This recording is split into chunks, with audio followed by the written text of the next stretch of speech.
Just a minute.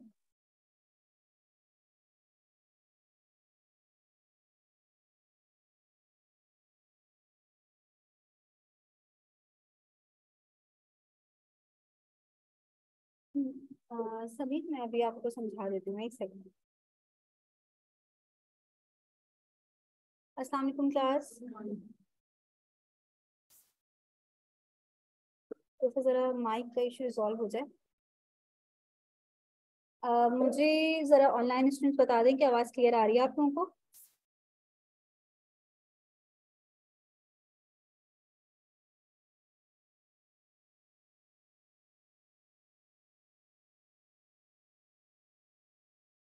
हमारे पास ठीक है, ठीक है, ठीक है,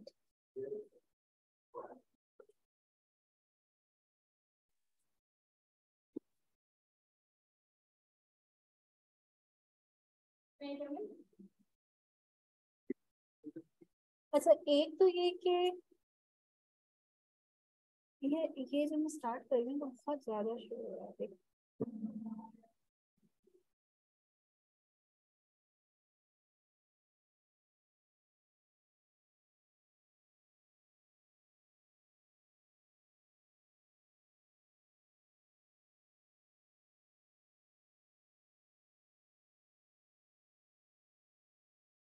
करूँ?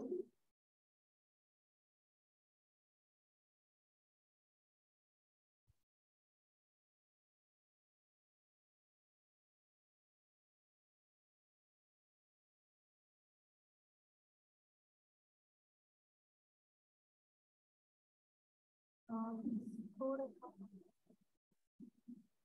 सही है मैम। हाँ सही है।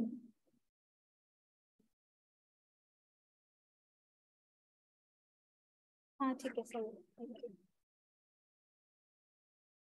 अच्छा, ऐसा था कि हमारी जो फर्स्ट क्लास हुई थी उसमें हमने कुछ कॉन्सेप्ट डिस्कस किए थे, जैसे कि हमने इकोनॉमिक्स का टर्म का मतलब समझा था कि इकोनॉमिक्स की जो टर्म है वो एक ग्रीक वर्ड से डिराइव हुई है, ओइकोनोमोस, जिसका मतलब है होम मैनेजमेंट। और इसको अगर हम ब्रॉडर सेंस में देखें तो हम इसमें स्टेट मैनेजमेंट पढ़ रहे होते हैं कि स्टेट किस तरह पूरी इकोनॉमी को मैनेज कर रही होती है। और यहाँ पे उसके बाद हमने डिस्कस किया था कि भाई डेफिनेशन ऑफ इकोनॉमिक्स अगर हम देखें कि इकोनॉमिक्स का मतलब क्या है, तो हमारे पास तीन मेन इकोनॉमिस्ट आ जाते हैं जिनकी डेफिनेशन हमारे सिलेबस का पार्ट है, जिसमें सबसे पहले हमने एडम स्मिथ की डेफिनेशन पढ़ी थी, जो कि ये कहते हैं कि economics is the study of wealth और साइंस ऑफ वेल्थ।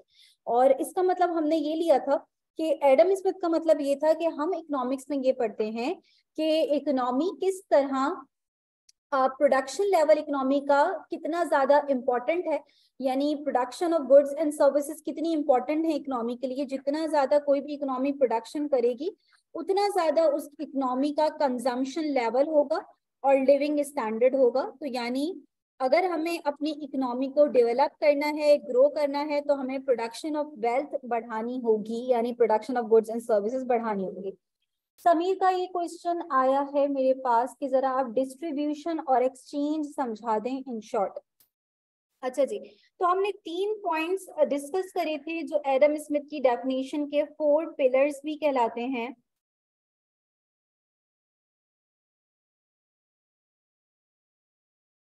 जिनमें नंबर वन हमने बात करी थी production of wealth, goods and services को प्रोड्यूस करना, ठीक है। और ये हमने बात करी थी कि हम इनको किस तरह प्रोड्यूस कर रहे थे, by four factors of production. I am assuming कि आप लोगों ने बुक रीड करी होगी, ठीक है। By four factors of production हम ये कोई भी चीज प्रोड्यूस करते हैं, और ये फोर फैक्टर्स ऑफ प्रोडक्शन कौन कौन से हैं हमारे पास? Land, labour, capital, enterprise.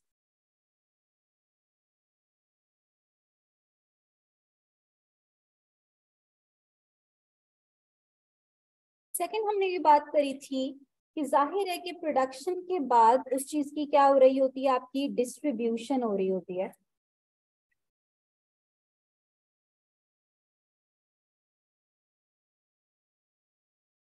तो जो चीजें आपकी प्रोड्यूस होती हैं फिर वो डिस्ट्रीब्यूट होती हैं, ठीक है, among the individuals of an economy.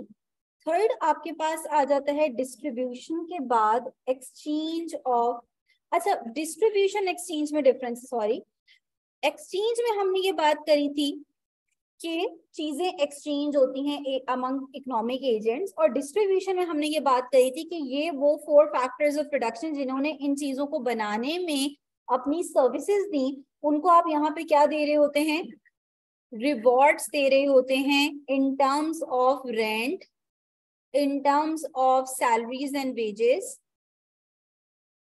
In terms of interest rate, ये आगे भी हमारा कॉन्सेप्ट आएगा, ठीक है, और इन टर्म्स ऑफ प्रॉफिट, ठीक है। प्रॉफिट किसका रिवॉर्ड होता है, एंटरप्रेन्योर का या एंटरप्राइज का, ठीक है। एक्सचेंज ऑफ वेल्थ यानी चीजों की आपस में एक्सचेंज हो रहा है, हम जाके कोई चीज खरीद रहे हैं तो जाहिर है हम कोई दूसरे किसी दूसरे पर्सन के साथ एक्सचेंज कर रहे हैं, ठीक है ना, वेल्थ की। फोर्थ हमारे पास लास्ट आ जाता है consumption of wealth.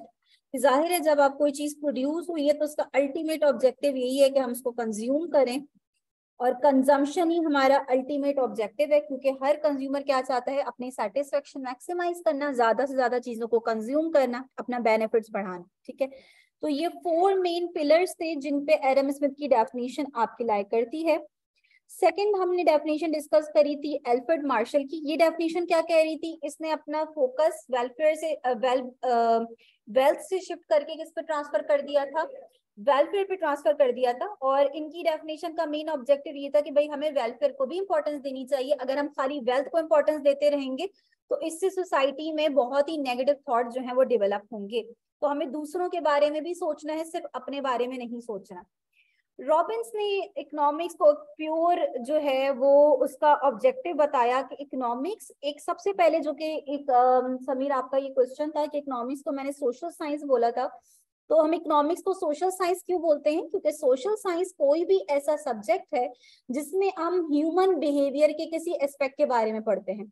Economics completely किस पे डिपेंड कर रही होती है, ह्यूमन बिहेवियर पे। हम कहते हैं कि ये परफेक्ट साइंस नहीं है, ठीक है ना, क्योंकि ये सोशल साइंस है। सोशल साइंस क्योंकि ह्यूमन बिहेवियर पे डिपेंड करती है, हम अपने बिहेवियर भी अक्सर प्रिडिक्ट नहीं कर पाते कि हम नेक्स्ट क्या कर देंगे, ठीक है ना। तो इसलिए कभी भी इकोनॉमिक्स जो इवेंट्स होते हैं उनको आप 100% प्रिडिक्ट नहीं कर सकते। अभी यहाँ पे अगर कोई इकोनॉमिस्ट बैठ के ये बोलता है कि मैं 100% श्योरिटी के साथ ये बोल सकता हूँ कि इकोनॉमी के हालात फ्यूचर में खराब होने वाले हैं, तो इट मीन्स कि वो गलत बोल रहा है, क्योंकि 100% श्योरिटी इकोनॉमिक्स इवेंट की आप कभी भी नहीं दे सकते। क्योंकि जो ह्यूमन सेंटिमेंट्स हैं, ह्यूमन बिहेवियर हैं, ये पास्ट में हमने बहुत सारे ऐसे इवेंट्स देखे जिसमें हमारी प्रिडिक्शन 100% रॉन्ग हो गई, और इकोनॉमिस्ट हैरान रह गए कि उन्होंने प्रिडिक्ट किया था कि भाई इकोनॉमी तो बड़ी जो है वो ग्रो करेगी और इकोनॉमी कोलैप्स कर गई, ठीक है ना। तो ये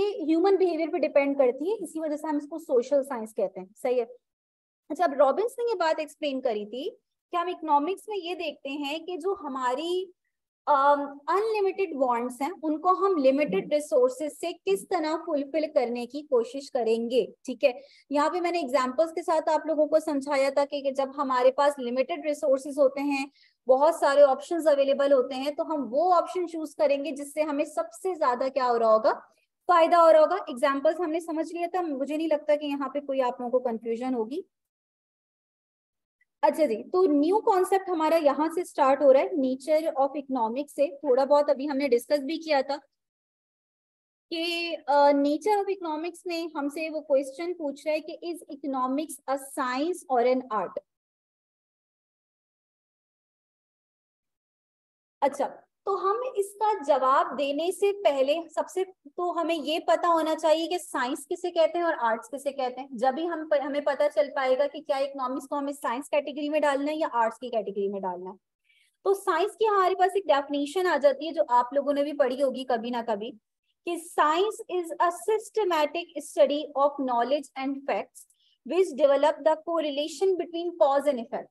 साइंस में आप क्या पढ़ते हैं, कॉज एंड इफेक्ट रिलेशन पढ़े होते हैं कि भाई ये होगा तो इसकी वजह से ये इफेक्ट आएगा, ठीक है ना। इकोनॉमिक्स की जो मेथडोलॉजी है वो आपकी बहुत ज्यादा साइंस से मिलती जुलती है।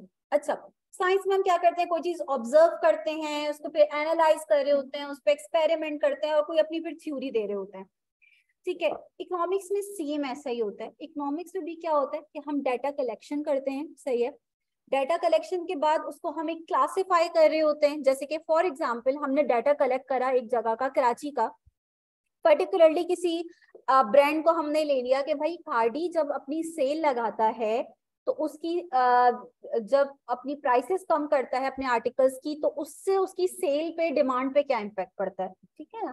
तो हमने एक साल का डाटा उसका कलेक्ट करा, उसको प्रॉपर क्लासिफाई किया, एनालाइज करा, और हम एक अपने उस पे कंक्लूड, जो हम जिस कंक्लूजन पे आए वो हमारा कंक्लूजन ये निकला कि जब भी वो अपने प्राइसेस कम कर देता है तो उसकी सेल और उसकी डिमांड क्या हो जाती है, बढ़ जाती है, ठीक है ना।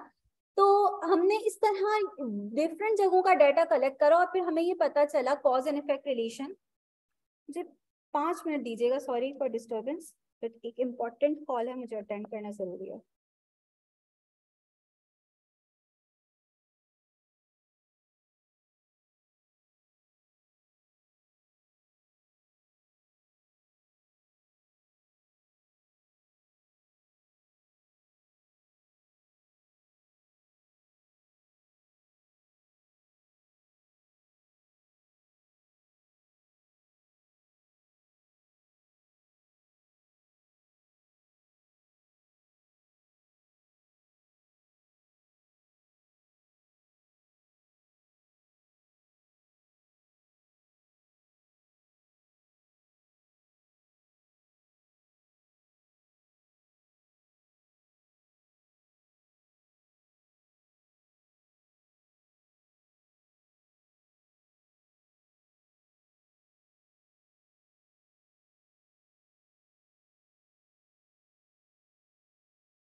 Sorry for disturbance. अच्छा जी, तो हम ये बात कर रहे थे कि साइंस का मतलब क्या है, और हमने देखा कि मैथडोलॉजी में अगर देखा जाए तो इकोनॉमिक्स बहुत हद तक साइंस जैसी है, क्योंकि इसमें हम यही कर रहे होते हैं। अच्छा, हमने कंक्लूजन क्या निकाला कि हमें ये पता चला कि नॉर्मली अगर हम प्योर प्राइस और डिमांड का रिलेशन देखें तो हमें देखने को ये मिलता है कि जब भी हम किसी चीज की प्राइसेस बढ़ाते हैं तो उसकी डिमांड पे क्या इम्पैक्ट पड़ रहा होता है, इनवर्स इम्पैक्ट पड़ता है, कि उसकी डिमांड क्या हो जाती है, कम हो जाती है, अदर थिंग्स बीइंग इक्वल और कांस्टेंट, ठीक है। दूसरे फैक्टर्स भी हो सकते हैं जो डिमांड को इम्पैक्ट कर रहे हैं, बट अगर हम प्योर रिलेशन प्राइस का डिमांड पे देखें तो हमें यही रिलेशन नजर आ रहा होता है। तो हमने ये कॉज एंड इफेक्ट रिलेशन ही बताया ना, इसमें प्राइस क्या है आपकी, कॉज है, और डिमांड क्या है, इफेक्ट है। तो हम कॉज एंड इफेक्ट रिलेशन देख रहे हैं कि जब भी प्राइस चेंज होती है तो उसका इफेक्ट डिमांड पे क्या आता है, कि वो भी चेंज हो जाती है, लेकिन दोनों का आपस में इनवर्स रिलेशन है। तो हमने बोला भाई मैथडोलॉजी तो साइंस जैसी लग रही है, अब जरा आर्ट्स की भी डेफिनेशन देख लेते हैं कि क्या आर्ट्स की डेफिनेशन भी साइंस से, इकोनॉमिक्स से मिलती जुलती है या नहीं। तो आर्ट्स क्या है, art is the application of some scientific knowledge और थ्योरीज। देखो, आप बुक रीड करोगे उसमें एक बड़ी अच्छी एग्जांपल उन्होंने मेंशन करी हुई है कि एक इंडिविजुअल है जो कि ये रीड कर रहा है, ये थ्योरी पढ़ रहा है कि भाई how to ride a bike, ठीक है ना। अब वो जब तक वो पढ़ रहा है उसको, तब तक वो एक तरह से साइंस है, और जब वो उसको अप्लाई करेगा, उसकी एप्लीकेशन करेगा, तो वो क्या है, आर्ट है, ठीक है ना। तो अब आप लोग मुझे बताओ कि क्या हम इकोनॉमिक्स में खाली ये पढ़ रहे होते हैं, जैसे मैंने आपको पढ़ाया कि भाई इकोनॉमी के अंदर जब भी इंटरेस्ट रेट बढ़ जाता है ना, तो इन्वेस्टमेंट लेवल इकोनॉमी का कम हो जाता है, ठीक है ना। अब मैंने आपको बहुत अच्छे से समझा दी ये बात कि भाई ऐसा क्यों होता है, क्योंकि ये थ्योरी ऐसी क्यों, ये क्यों कहती है कि इंटरेस्ट रेट बढ़ने से इन्वेस्टमेंट कम हो जाती है, क्योंकि इंटरेस्ट रेट क्या है, जब भी आप बोरो करते हैं, बैंक से आप बोरो करने जाओगे तो आपको इंटरेस्ट पे करना होगा ना। वो इंटरेस्ट जितना ज्यादा होगा आपके लिए बोरोइंग करना उतना क्या हो जाएगा, मुश्किल हो जाएगा, कॉस्टली हो जाएगा, उतना कम आप बोरो करोगे, और इन्वेस्टर्स के लिए इन्वेस्टमेंट करना मुश्किल हो जाता है जब इंटरेस्ट रेट ज्यादा हो जाता है। अब हम ये बात पढ़ रहे हैं तो हम खाली पढ़ते हैं या हम देखते हैं कि इकोनॉमी में ये पॉलिसी इंप्लीमेंट भी हो रही होती है, इम्प्लीमेंटेशन मिलती है ना हमें। हम खाली एक थ्योरी थोड़ी पढ़ रहे होते हैं कि भाई जब भी इंटरेस्ट रेट बढ़ता है इन्वेस्टमेंट कम होती है, ये एक थ्योरी आ गई है, हमने ऑब्जर्व कर लिया है। हम इसको इम्प्लीमेंट भी तो कर रहे हैं, एप्लीकेशन भी तो दे रहे हैं। जब हम चाह रहे हैं इन्वेस्टमेंट को बढ़ाना है इकोनॉमी में, तो हम क्या करते हैं, इंटरेस्ट रेट को कम कर देते हैं। इट मीन सिर्फ हम पढ़ नहीं रहे उस थ्योरी को, सिर्फ हमने थ्योरी डेवलप नहीं करी है, बल्कि हम उसको अप्लाई भी कर रहे हैं इकोनॉमिक कंडीशन को देखते हुए। तो हमने ये देखा कि मैथडोलॉजी के लिहाज से इकोनॉमिक साइंस जैसी है, और एप्लीकेशन के लिहाज से इकोनॉमिक्स कैसी है, आर्ट्स है, तो हम उसको ये नहीं कह सकते कि इकोनॉमिक्स सिर्फ साइंस है या सिर्फ आर्ट्स है। कंक्लूड हम ये करते हैं कि इकोनॉमिक्स जो है is a science and an art as well. Economics science भी है और आर्ट्स भी है। मेथोडोलॉजी के लिहाज से साइंस है और एप्लीकेशन के लिहाज से हमें ये आर्ट्स जैसी लगती है। तो अच्छी बात ये कि इसमें सिर्फ आप पढ़ नहीं रहे होते कि ये थ्योरीज हैं, आप उसको इम्प्लीमेंट भी कर रहे होते हो। तो जो आपके पॉलिसी मेकर्स बैठे हुए होते हैं ये सब जब इकोनॉमिक्स पढ़ के वहां बैठते हैं तो वो फिर इकोनॉमिक कंडीशंस को देखते हुए सजेस्ट करते हैं कि इस वक्त जो हालात चल रहे हैं उसको करेक्ट करने के लिए हमें कौन सी पॉलिसी यूज करनी चाहिए, तो वो इम्प्लीमेंटेशन भी आपको मिल रही होती है। अच्छा जी, इसमें किसी को कोई भी कंफ्यूजन है, कुछ भी पूछना है?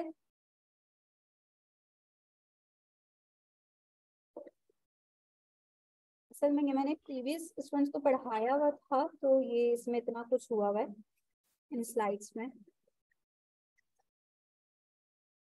अच्छा जी, अब एक और हमारे पास क्वेश्चन आ जाता है नेचर के अंदर ही कि जब हमने ये कह दिया कि इकोनॉमिक साइंस भी है और आर्ट्स भी है, तो साइंस के अंदर हमारे पास थोड़ी सी क्लासिफिकेशन आ जाती है। मुझे बताना कि आप लोगों ने इससे पहले ये कॉन्सेप्ट कहीं पढ़ा है या नहीं पढ़ा, पॉजिटिव साइंस और नॉर्मेटिव साइंस। एनीवन जिसको कोई भी आइडिया हो किसी भी तरह का कि पॉजिटिव साइंस या नॉर्मेटिव साइंस किसे कहते हैं? हम्म,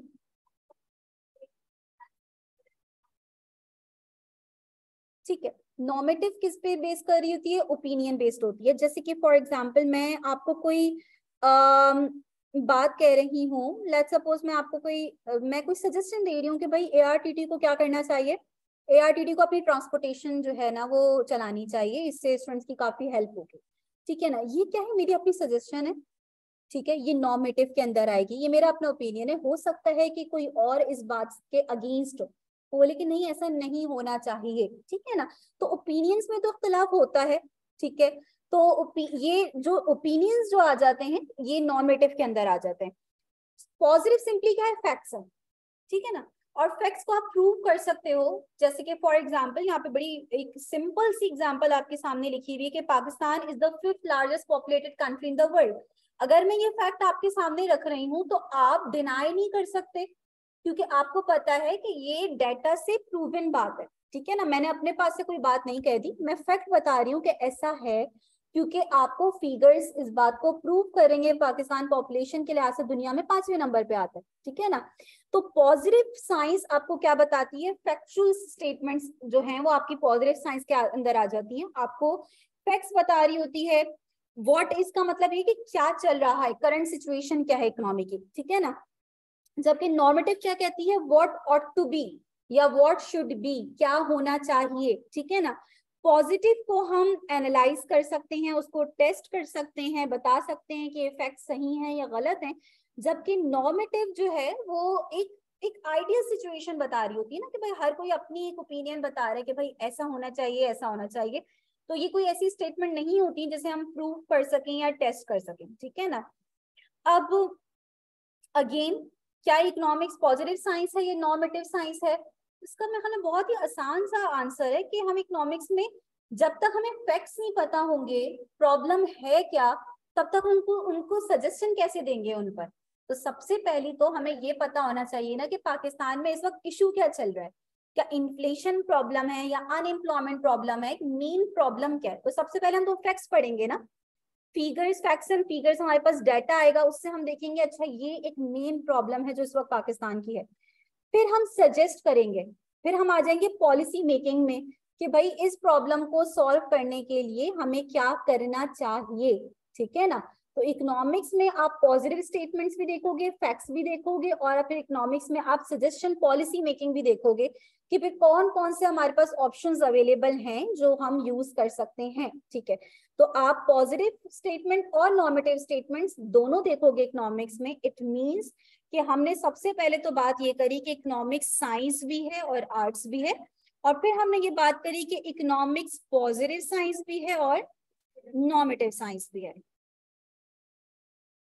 अच्छा, कोई ऐसी बात तो नहीं है जो मुश्किल लग रही हो, सिंपल आपकी डेफिनेशंस हैं।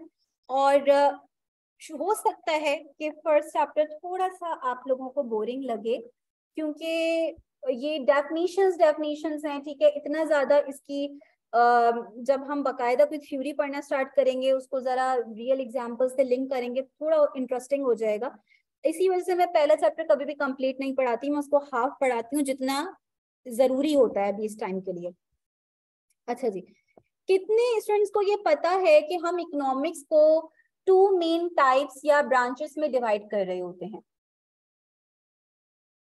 आइडिया है आप लोगों को? एक को हम क्या कहते हैं, माइक्रो इकोनॉमिक्स और मैक्रो इकोनॉमिक्स। माइक्रो जैसे कि उसका नाम खुद ही बता रहा है आपको कि ये स्मॉल लेवल पे बात कर रही होती है, ये इंडिविजुअल्स लेवल पे बात कर रही होती है, जबकि मैक्रो एग्रीगेट लेवल पे बात करती है। Macro means large. अच्छा, अब दोनों का जरा डिफरेंस मैं थोड़ा सा एलैबोरेट कर दूं। देखो, माइक्रो में आप क्या पढ़ते हो, हमें दो तो मेन एजेंट्स का पता है जो कि कंज्यूमर्स और प्रोड्यूसर्स होते हैं। अब माइक्रो आपकी कंप्लीट इनके बिहेवियर पे डिपेंड करती है, ठीक है ना। एक जैसे कि मैंने आपको शायद बताया था पहली क्लास में कि एक चैप्टर हुआ करता था कंज्यूमर थ्योरी के नाम से, जो कि आईकेएफ ने क्या किया, आप लोगों का वो चैप्टर खत्म कर दिया। उस चैप्टर में हम क्या पढ़ा करते थे, एक कंज्यूमर का बिहेवियर, ठीक है ना। अब वो बिहेवियर क्या होता था कि उसके पास एक लिमिटेशन है कि उसके पास लिमिटेड इनकम है और उसकी बॉन्ड्स क्या है, अनलिमिटेड है। तो वो अपनी इनकम को कैसे एलोकेट करेगा उन अनलिमिटेड बॉन्ड्स में कि उसकी जो सेटिस्फेक्शन है वो क्या हो, ज्यादा से ज्यादा हो, ठीक है ना। ये बात अब हमने पढ़नी नहीं है क्योंकि हमारा उसने खत्म कर दिया आईकेएफ ने। चैप्टर 4 अब जो आपका बन गया है वो किसका बन गया है, प्रोड्यूसर थ्योरी। अब आप प्रोड्यूसर थ्योरी में क्या पढ़ोगे, सेम वही बात, क्योंकि इकोनॉमिक्स बेस किस पे करती है, economics is all about scarcity. Economics में आप बस यही पढ़ते हैं, मेन प्रॉब्लम क्या है, फंडामेंटल इकोनॉमिक प्रॉब्लम के we have scarce resources and our wants are unlimited। ये मेन फंडामेंटल इकोनॉमिक प्रॉब्लम है। तो प्रोड्यूसर थ्योरी में भी हम ये बात करते हैं कि हर प्रोड्यूसर का बिहेवियर ये है कि वो अपने प्रॉफिट को क्या करना चाहता है, मैक्सिमाइज करना चाहता है। बट उसको जो कंस्ट्रेन जो फेस कर रहा है, अगर कोई कंस्ट्रेन नहीं है तो फिर इकोनॉमिक्स का कोई मतलब ही नहीं रहा ना, एग्जिस्टेंस की कोई ऑब्जेक्टिव ही नहीं रहा। एक कंस्ट्रेन उसके पास ये है कि उसके पास भी जो रिसोर्सेज हैं वो क्या है, लिमिटेड है, ठीक है, स्केर्स रिसोर्सेज हैं। अच्छा, कोई भी चीज बनाने के लिए आपको लैंड, लेबर, कैपिटल, इन सब की जरूरत पड़ती है, इन फैक्टर्स ऑफ प्रोडक्शन की, तो आप सब कुछ नहीं बना सकते, ठीक है ना। आपको डिसाइड करना पड़ेगा अपने रिसोर्सेज को देखते हुए कि आप क्या बना सकते हैं और क्या नहीं बना सकते, ठीक है।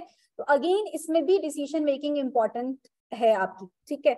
तो माइक्रो इकोनॉमिक्स में आप एक इंडिविजुअल का बिहेवियर डिस्कस कर रहे होते हैं, ज्यादा से ज्यादा आप मार्केट डिमांड देख लेंगे। मार्केट डिमांड का क्या मतलब है, किसी एक पर्टिकुलर प्रोडक्ट की डिमांड। जबकि मैक्रो में आप क्या पढ़ेंगे, टोटल डिमांड इकोनॉमी की, ठीक है ना। तो माइक्रो में आप बहुत स्मॉल लेवल पे आ जाएंगे, किसी एक पर्टिकुलर कमोडिटी की डिमांड। फॉर एग्जांपल, पाकिस्तान में कार ऑटोमोबाइल इंडस्ट्री में कितनी डिमांड है, ठीक है, ऑटोमोबाइल इंडस्ट्री की कितनी डिमांड एग्जिस्ट करती है, ये आपकी हो गई माइक्रो का कॉन्सेप्ट। मैक्रो में क्या हो जाएगा, इकोनॉमी में जितने भी गुड्स एंड सर्विसेज हैं उनकी टोटल डिमांड कितनी है, ये एग्रीगेट डिमांड का कॉन्सेप्ट होगा, मैक्रो में पढ़ेंगे। माइक्रो में हम ये पढ़ते हैं कि एक इंडिविजुअल फर्म का क्या बिहेवियर है या एक इंडिविजुअल इंडस्ट्री का आउटपुट लेवल क्या है। जबकि मैक्रो में आप जितनी भी टोटल सप्लाई है हर इंडस्ट्री की उसको डिस्कस करेंगे, ठीक है। थोड़ा सा डिफरेंस समझ में आया, जो कि सेकंड पॉइंट में आपके लिखा हुआ है कि in micro economics we study the behaviour of individual households. Households क्या है, ये कंज्यूमर्स का इकोनॉमिक्स में दूसरा नाम है। And firms in making decisions on the allocation of scarce resources. वही बात कर रहे हैं कि अपने लिमिटेड रिसोर्सेज को कैसे एलोकेट करेंगे, कैसे डिसाइड करेंगे कि उनको कहाँ एलोकेट करना है। ये बात हम माइक्रो इकोनॉमिक्स में पढ़ते हैं, कभी भी मैक्रो में नहीं पढ़ेंगे, ठीक है।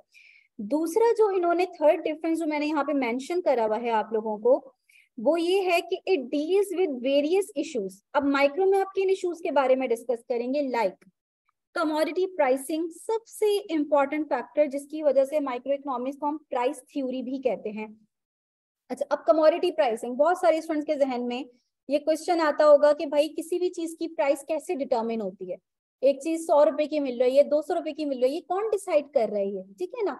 ये मार्केट फोर्सेस डिसाइड कर रही होती हैं। ये हम पढ़ेंगे कि कोई भी चीज की जो प्राइस डिटरमिन होती है मार्केट में वो किस तरह होती है, ठीक है ना। तो वो दो फोर्सेस हैं, डिमांड और सप्लाई, जो वो उन फोर्सेस से किसी भी चीज की प्राइस डिटरमिन होती है। ये आप किस में पढ़ेंगे, माइक्रो के चैप्टर 2 में कंप्लीट ये टॉपिक आप पढ़ रहे होगे। देन हम आएंगे फैक्टर प्राइसिंग में। फैक्टर का वर्ड सुना सुना लग रहा है, अभी अभी हमने डिस्कस किया था एक वर्ड, क्या था वो word, factors of production.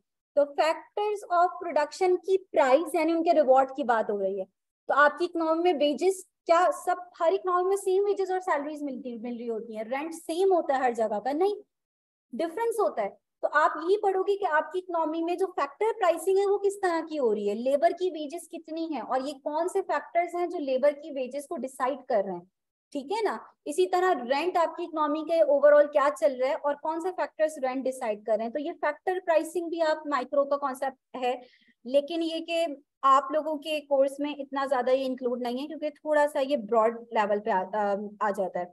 Economic welfare, ठीक है, इसमें थोड़ा सा कॉन्सेप्ट आ जाता है कि भाई इकोनॉमिक वेलफेयर के लिए कौन सी पॉलिसीज यूज की जा रही होती हैं, आप पढ़ोगे तो आपको समझ में आ जाएगा। बफर स्टॉक स्कीम वगैरह के बारे में डिस्कस करेंगे, प्रोडक्शन के बारे में पढ़ेंगे, कंजम्पशन के बारे में पढ़ेंगे, ये सारे कॉन्सेप्ट आपको माइक्रो में दिखेंगे। मैक्रो के कॉन्सेप्ट ऐसे हैं कि देखते साथ समझ में आ जाए कि ये मैक्रो के हो सकते हैं, माइक्रो में नहीं पढ़ सकते। जैसे कि नेशनल इनकम, माइक्रो में किसी एक इंडिविजुअल की इनकम लेवल के बारे में बात कर लेंगे, लेकिन मैक्रो में हम क्या बात करेंगे, पूरी इकोनॉमी की टोटल इनकम कितनी है, ठीक है ना। इसी तरह एम्प्लॉयमेंट लेवल क्या है, ठीक है, एम्प्लॉयमेंट किसी एक बंदे की एम्प्लॉयमेंट की खाली बात नहीं हो रही है, यानी पूरी ओवरऑल बात हो रही है कि लेबर फोर्स में कितने लोग एम्प्लॉय हैं टोटल, ठीक है ना। इसी तरह इन्फ्लेशन, किसी एक चीज की प्राइस बढ़ जाने से हम कभी भी ये कहते हैं कि महंगाई हो गई है, नहीं। जब हमें दिखता है कि जनरल प्राइस लेवल आपका बढ़ रहा है, यानी मोस्टली जो आपकी कमोडिटीज है उनकी प्राइसेस क्या होती जा रही हैं, बढ़ती जा रही है, तभी हम कहते हैं ना कि महंगाई हो रही है। अगेन ये मैक्रो कॉन्सेप्ट है, माइक्रो कॉन्सेप्ट नहीं हो सकता। नेशनल आउटपुट, नाम से ही पता लग रहा है, गवर्नमेंट पॉलिसीज, क्योंकि गवर्नमेंट पूरी इकोनॉमी के लिए पॉलिसीज यूज करती है, ठीक है, तो ये भी मैक्रो इकोनॉमिक्स के अंदर ही हम पढ़ेंगे, ठीक है। तो थोड़ी सी क्लासिफिकेशन डिफरेंस यहाँ पे मेंशन कर दिया है मैंने। इसके अलावा मैं आप लोगों को अभी से ये बात बता दूं, स्पेशली वो स्टूडेंट्स जो कि अच्छा करते हैं, बुक रीड कर रहे होते हैं, जब आप इस कॉन्सेप्ट में जाएंगे तो इसमें कुछ और हेडिंग्स आपको देखेंगी, जैसे कि स्कोप, इम्पोर्टेंस और लिमिटेशन। इनको अभी आपने नहीं पढ़ना। ये अगर मैं आपको बताऊं तो ये पढ़ने की जरूरत ही नहीं पड़ेगी, क्योंकि जब आप माइक्रो और मैक्रो कंप्लीट पढ़ लेंगे ना तो आपको खुद ही समझ में आ जाएगा इसका स्कोप। अभी मैं आपको बताऊंगी, टाइम वेस्ट होगा, आपका भी मेरा भी, ना आपको सही से समझ में आएगा, क्योंकि ना आपने अभी माइक्रो पढ़ी है ना मैक्रो पढ़ी है। तो उसकी इंपॉर्टेंस, स्कोप और लिमिटेशन आपको जब भी समझ में आना है जब आप माइक्रो मैक्रो पढ़ लेंगे, ठीक है ना। तो ये बात की बात है, अभी आप पढ़ोगे बहुत ज्यादा कंफ्यूज हो जाओगे, तो इसलिए अभी फिलहाल इनको नहीं पढ़ना। अभी सिर्फ जितना डिफरेंस मैंने बताया इतना इनफ है आप लोगों के लिए, ठीक है ना। और ये आप लोगों को पता होगा कि अभी जो हम स्टार्ट लेंगे वो माइक्रो से स्टार्ट लेंगे, हम स्मॉल लेवल से स्टार्ट लेंगे और फिर हम मैक्रो पे जाएंगे, ठीक है ना। तो चैप्टर 1 तो इंट्रोडक्शन है, देन चैप्टर 2 से माइक्रो इकोनॉमिक्स आपकी स्टार्ट होती है। चैप्टर 2, 3 एंड 4 जो हमारे कोर्स का है वो माइक्रो के अंदर फॉल करेगा। देन चैप्टर 5 से जो आपके चैप्टर्स आ रहे हैं वो सारे मैक्रो के, और एंड में उन्होंने कुछ चैप्टर्स इंटरनेशनल लेवल के भी ऐड करें, इंटरनेशनल इकोनॉमिक्स के, जिसमें आप एक्सचेंज रेट के बारे में पढ़ेंगे, ठीक है ना, बैलेंस ऑफ पेमेंट के बारे में पढ़ेंगे, ट्रेड अकाउंट के बारे में पढ़ेंगे, जो हम सुनते हैं ना, ट्रेड अकाउंट डेफिसिट में चला गया, हमारी इम्पोर्ट एक्सपोर्ट से ज्यादा हो गई है, ये इंटरनेशनल इकोनॉमिक्स के कॉन्सेप्ट में आ जाता है, जो कि आपके लास्ट चैप्टर इसी पे बेस करते हैं, ठीक हो गया। डिफरेंस में कोई बात ऐसी है जो समझ में नहीं आ रही हो? मैं थोड़ा चाह रही हूँ कि थोड़ा फास्ट चले, ताकि जो चीजें क्लियर हो रही हो उस पर मैं बहुत ज्यादा फिर डीप ना जाऊं कि वो क्लास बोरिंग हो जाए। क्लियर है? कुछ समझाने की जरूरत है इसमें? कोई ऐसा डिफरेंस जो नहीं समझ में आ रहा? ठीक है, ये साइड तो मैं आप पे छोड़ती हूँ, इसको आप लोग खुद रीड करो और मुझे बताओ कि इसमें कुछ भी पूछना है। नीड और वांट्स का डिफरेंस है।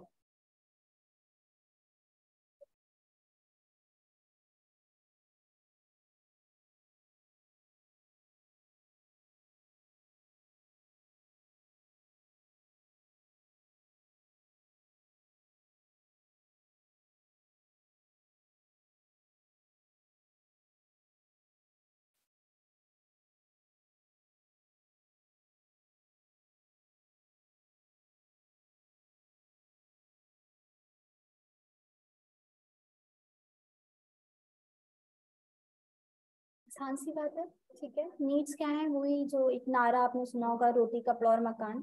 ये हमारी नीड्स हैं, ये लिमिटेड होती हैं, एक बेसिक जो जरूरियात है हमारी।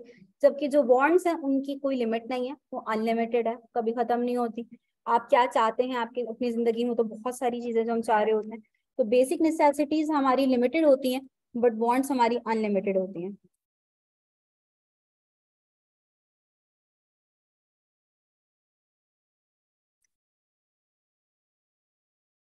अगर कोई ऐसे स्टूडेंट है जिसको क्लास ड्यूरिंग क्लास पूछने में कोई मसला होता है, तो आप क्लास के बाद भी पूछ सकते हो मुझसे आकर, कोई भी इशू अगर आप लोगों को तो। अच्छा जी, एजेंट्स और participants of an economy. Again जैसे कि मैं बार बार बोल रही हूँ, ये पहला चैप्टर खाली आपको एक बेस बना रहा है कि ये सब बातें हैं जो आप थ्रू आउट इकोनॉमिक्स में पढ़ेंगे। तो जैसे ये टर्म्स आए आपको पता होना चाहिए कि हम यहाँ पे इन टर्म्स का क्या मतलब है, ठीक है ना। अब एजेंट्स या पार्टिसिपेंट्स का क्या मतलब है? ठीक है, पार्टिसिपेंट्स का मतलब आपको समझ में आता है ना, किसी चीज में पार्टिसिपेट कर रहा होगा, ठीक है ना। एजेंट्स या जिसको आप यहाँ पे मतलब लिखा हुआ भी है कि आप इनको इकोनॉमिक एक्टर्स भी बोलते हैं, ठीक है ना, एक्टर्स भी बोल रहे होते हैं। एक्टर कौन होता है? जो एक्ट कर रहा होता है। यहाँ पे एक्टर का क्या मतलब है? जो कि इकोनॉमी के अंदर वो एजेंट्स जो कि डिसीजन मेकिंग कर रहे होते हैं किसी भी तरह की, वो आपके इकोनॉमिक एजेंट्स या पार्टिसिपेंट्स कहलाएंगे इकोनॉमी के। जैसे कि आपको पता है कि एक सबसे मेन पार्टिसिपेंट इकोनॉमी का कौन होता है? कंज्यूमर, ठीक है, जिसे हम इकोनॉमिक्स में हाउस होल्ड्स भी बोलते हैं। दूसरे वो कौन? अच्छा, अब ये बात याद रखना कि एक बंदा at the same time consumer भी हो सकता है, प्रोड्यूसर भी हो सकता है। इसमें तो कोई प्रॉब्लम नहीं है। मतलब मैं जब कोई चीज कंज्यूम कर रही हूँ तो मैं कंज्यूमर हूंगी, उस वक्त मैं कंज्यूमर का फंक्शन परफॉर्म कर रही हूँ, और इस वक्त मैं आप लोगों को सर्विस प्रोवाइड कर रही हूँ, तो इस वक्त मैं एज अ प्रोड्यूसर बिहेव कर रही हूँ, ठीक है ना। तो एक ही बंदा एट द सेम टाइम एक से ज्यादा फंक्शन परफॉर्म कर सकता है, ठीक है ना। लेकिन ये कि हमने हर एजेंट्स की अलग अलग फंक्शन क्लासिफाई कर दिए हैं, ठीक है ना, कि भाई हाउस होल्ड या कंज्यूमर किसे बोलेंगे? वो ग्रुप ऑफ इंडिविजुअल्स जो कि ना सिर्फ कंज्यूम कर रहा है goods and services, but also providing labour for farms. हमने इसके फंक्शन डिफाइन कर दिए, क्लासिफाई कर दिए कि कंज्यूमर का क्या फंक्शन है, कि वो चीजों को कंज्यूम भी करेगा और अपनी सर्विसेज भी प्रोवाइड करेगा फर्म्स को, ठीक है ना। जब सर्विसेज प्रोवाइड करेगा जब भी तो उसको इनकम मिलेगी ना, और जब भी वो उस इनकम को खर्च पर कर पाएगा चीजों को खरीदने में, ठीक है ना। सेकंड, आपके पास इकोनॉमिक एजेंट आ जाते हैं, फर्म्स या फिर प्रोड्यूसर्स। इनका क्या काम है? हम सबको पता है, गुड्स एंड सर्विसेज को प्रोड्यूस करना, बनाना, ठीक है ना। तो ये फर्म्स और प्रोडक्शन यूनिट्स कर रहे होते हैं आपके, और इसके थ्रू अपने प्रॉफिट मैक्सिमाइज कर रहे होते हैं, ठीक है, जो कि मेंशन हुआ है। कोई ऐसी बात जो लिखी भी हो और आपको समझ में नहीं आ रही हो तो वो पूछना। मैं आगे बढ़ रही हूँ क्योंकि मुझे लग रहा है कि ये बात मैं ऑलरेडी बता चुकी हूँ कि allocating scarce factors of production between potential products. Factors of production limited है, ऑप्शंस बहुत सारे हैं, ठीक है ना। अब आपको चूज करना पड़ेगा कि सबसे ज्यादा प्रॉफिट किस में दिख रहा है, वहां आप एलोकेट करोगे, ठीक है। देन गवर्नमेंट, ये एक बहुत मेन इकोनॉमिक एजेंट है, पार्टिसिपेंट है आपकी इकोनॉमी का, जिसको हम स्टेट भी कह रहे होते हैं। और ये क्या कर रहा होता है? पूरी सोसाइटी को गवर्न कर रहा होता है अपने कस्टम्स और लॉज के थ्रू, ठीक है ना। और ये अपने रिसोर्सेज को, अगेन इसके पास भी रिसोर्सेज जो है वो क्या है? लिमिटेड है, ठीक है ना। और इसके रिसोर्सेज कैसे आ रहे होते हैं? टैक्स रेवेन्यू वगैरह के थ्रू, आपके नॉन टैक्स रेवेन्यू या टैक्स रेवेन्यू के थ्रू आपके इसकी इनकम होती है। और उस इनकम को, उस रेवेन्यू को वो डिफरेंट सोशल नीड्स के दरम्यान क्या कर रहा होता है? एलोकेट कर रहे होते हैं, ठीक है, आपके जो डेवलपमेंट और नॉन डेवलपमेंट एक्सपेंडिचर्स होते हैं, ठीक है ना। बात समझ में आ रही है? असल में तुम लोगों के फेसेस इतने ऐसे हैं कि मुझे समझ नहीं आ रहा कि क्या चल रहा है। ठीक है, लास्ट है फॉरेन ट्रेडर्स। स्टार्ट में ऐसे होता है, बहुत ही मासूम बच्चे लग रहे होते हैं, उसके बाद आहिस्ता आहिस्ता पता चलता है। शुरू में हर सेशन में टीचर बोल रहा होता है कि कुछ बोलो, कुछ पूछो, समझ में नहीं आ रहा। बाद में बोल रहे थे प्लीज खामोश हो जाए बहुत बोल लिया आप लोगों ने, अब मुझे भी बोलने थे। अच्छा जी, लास्ट आपके पास जो इकोनॉमिक एजेंट्स आते हैं वो हैं भाई आपके फॉरेन ट्रेडर्स। और इनके अंदर हमारे पास कौन दो लोग आ जाते हैं? Very good, importers and exporters. सबको पता है कि इम्पोर्टर्स एक्सपोर्टर्स किसे कहते हैं? सबको पता होगा, ठीक है। इंपोर्ट करना किसे कहते हैं? फॉरेन कंट्री से कोई चीज खरीदना, ठीक है। एक्सपोर्ट मीन्स अपनी प्रोडक्ट उनको सेल करना, ठीक है। और जो काम ये कर रहे होते हैं उनको आप इंपोर्टर्स एक्सपोर्टर्स कह रहे होते हैं। अब again producers at the same time importers और एक्सपोर्टर्स भी हो सकते हैं ना, बट क्योंकि इनके आप अलग अलग थ्योरीज आगे जाके पढ़ेंगे तो आपको आपने क्लासिफाई कर दिया है इन्हें डिफरेंट टाइप्स में, ठीक है। तो हमारे पास 4 एजेंट्स और पार्टिसिपेंट्स आ जाते हैं इकोनॉमी के। नंबर 1 हाउस होल्ड, जिन्हें हम कंज्यूमर भी कहते हैं। नंबर 2 प्रोड्यूसर्स या फिर firms. Number 3 government. Number 4 foreign traders, ठीक है। चलें, ये वो स्लाइड है जो अभी तक हमने पढ़ी तो नहीं है, बट हाँ हमने डिस्कस बहुत दफा कर लिया है। ये यहाँ पे फैक्टर्स ऑफ प्रोडक्शन, इनके नाम का मतलब ये कि वो फैक्टर्स जो कि प्रोडक्शन के लिए क्या है, इंपॉर्टेंट है। कोई भी चीज बनाने के लिए आपको कुछ फैक्टर्स की, कुछ इनपुट्स की जरूरत होती है, जो कि हमने डिस्कस किए। कौन कौन से? Land, labour, capital and entrepreneur. अच्छा, अब इन्होंने क्या किया, इन्होंने बोला कि हम इनको क्लासिफाई कर देते हैं in terms of human factors और नॉन ह्यूमन फैक्टर्स। आसान सी बात है, कोई मुश्किल बात नहीं है। तो हमने नॉन ह्यूमन फैक्टर्स इनमें कौन कौन से? लैंड और कैपिटल, उनको हमने सेपरेट कर दिया। और जो ह्यूमन फैक्टर्स हैं, लेबर और एंटरप्रेन्योर, उनको हमने सेपरेट कर दिया। अच्छा, अब बहुत सारी इन टर्म्स का मतलब तो वही है जो हम इन जनरल ले रहे होते हैं, बट कुछ टर्म्स ऐसी हैं जिनका इकोनॉमिकली मीनिंग अगर हम देखें तो डिफरेंट मिलता है, और हम जनरल मीनिंग में जो उनको यूज कर रहे होते हैं वो डिफरेंट वे में यूज कर रहे होते हैं। लेबर का मतलब सेम है, हम सबको पता है। जो आपकी जितनी भी ह्यूमन एफर्ट्स होती हैं, चाहे वो मेंटल हो, मैं इस वक्त मेंटल एफर्ट्स दे रही हूँ अपने, ठीक है ना, कोई फिजिकली कोई काम नहीं कर रही, ठीक है, ये भी मेरी लेबर सर्विसेज है जो मैं प्रोवाइड कर रही हूँ, सही है। तो all human efforts either mental or physical done with the aim of earning income is known as labor। Example लिखी हुई है, हमें पता है, हम सबको पता है भाई लेबर किसे कहते हैं। अच्छा भाई, एंटरप्रेन्योर ये कौन बंदा होता है? ये वो बंदा होता है जो कि आपका ऑर्गेनाइज करता है इन तीनों फैक्टर्स को और कोई चीज प्रोड्यूस करने का डिसीजन लेता है। लेबर और एंटरप्रेन्योर में क्या डिफरेंस है? इन दोनों में डिफरेंस ये कि ये रिस्क ले रहा होता है, ठीक है ना। इसको लॉस भी हो सकता है, प्रॉफिट भी हो सकता है, लेकिन लॉस भी हो रहा होगा ना तो लेबर को उसकी सैलरी टाइम पे मिल रही होगी, ठीक है ना। तो लेबर लॉस बेयर नहीं कर रहे होते, उनको तो सैलरी अपने टाइम पे मिलती है। तो एंटरप्रेन्योर की जो लेबर के साथ जो मेन डिफरेंस है वो यही कि ये रिस्क लेता है, ठीक है ना। अच्छा जी, अब आ जाते हैं नॉन ह्यूमन फैक्टर्स में। इन दोनों की डेफिनेशन में कोई ऐसा डिफरेंस नहीं है इकोनॉमिक और वैसे, लेकिन नॉन ह्यूमन फैक्टर्स में बहुत मेजर डिफरेंस आपको देखेगा। अभी तक हम लैंड की जो जनरल डेफिनेशन समझते थे वो ये कि सरफेस ऑफ द अर्थ ये लैंड है हमारे लिए। जो इकोनॉमिस्ट है वो कहते हैं कि भाई ये बहुत ही नैरो डेफिनेशन है। वो कहते हैं भाई लैंड की डेफिनेशन में हम जितने भी गिफ्ट्स ऑफ नेचर हैं वो सारे के सारे इंक्लूड कर देते हैं, जितने भी हैं, ठीक है। उसमें फॉरेस्ट भी आ जाते हैं, मिनरल्स भी आ जाते हैं, मेटल्स भी आ जाते हैं, रिवर्स ओशियंस भी आ जाते हैं, सब आ जाता है, ठीक है ना। तो जितने भी सॉइल वगैरह, जितने भी आपके फ्री गिफ्ट ऑफ नेचर हैं जो नेचर ने हमें प्रोवाइड करी है चीजें मुफ्त में, वो सारी की सारी अकॉर्डिंग टू इकोनॉमिक्स किस में फॉल करती है? लैंड में फॉल करती है, ठीक है ना। अच्छा, एक तो ये बहुत मेजर डिफरेंस हो गया, अभी तक हम लैंड में सिर्फ सरफेस लेते थे अर्थ की। दूसरा एक बड़ा इंपॉर्टेंट जो कि एमसीक्यूज में पूछा जाता है, कैपिटल का मतलब क्या है? हम जब भी कैपिटल बात कर रहे होते हैं किसी से, किसी भी तरह की कैपिटल के हवाले से, तो हमारा कैपिटल का मतलब क्या होता है? मनी, पैसा, ठीक है ना भाई, कितना कैपिटल लगाना है, ठीक है। इवन ये कि कैपिटल गेन कितना आपने अर्न करा, ठीक है, सब हम वो पैसे के सेंस में ले रहे होते हैं। इकोनॉमिस्ट जो है वो पूरी डेफिनेशन चेंज कर देते हैं। वो कहते हैं कि कैपिटल में मनी आती ही नहीं है, ठीक है ना। Money is not considered as capital in economics. अच्छा, तो फिर क्यों नहीं आती और क्या आता है कैपिटल में? सबसे पहले डेफिनेशन देखो। देखो लैंड और कैपिटल की डेफिनेशन में क्या डिफरेंस है। लैंड क्या है? फ्री गिफ्ट ऑफ नेचर, वो रिसोर्सेज जो नेचर ने हमें प्रोवाइड करे। जबकि सबसे पहला वर्ड जो आपको कैपिटल में लिखा हुआ दिख रहा है वो क्या है? मैन मेड रिसोर्सेज, वो रिसोर्सेज जो इंसान ने बनाए हैं और उनके थ्रू वो क्या करता है? दूसरी चीजें बनाता है, man made resources use to produce other goods and services, ठीक है ना, इंसान ने बनाई है वो चीजें और उनके थ्रू वो दूसरी चीजें बनाता है, उसको आप कैपिटल में क्लासिफाई करते हैं।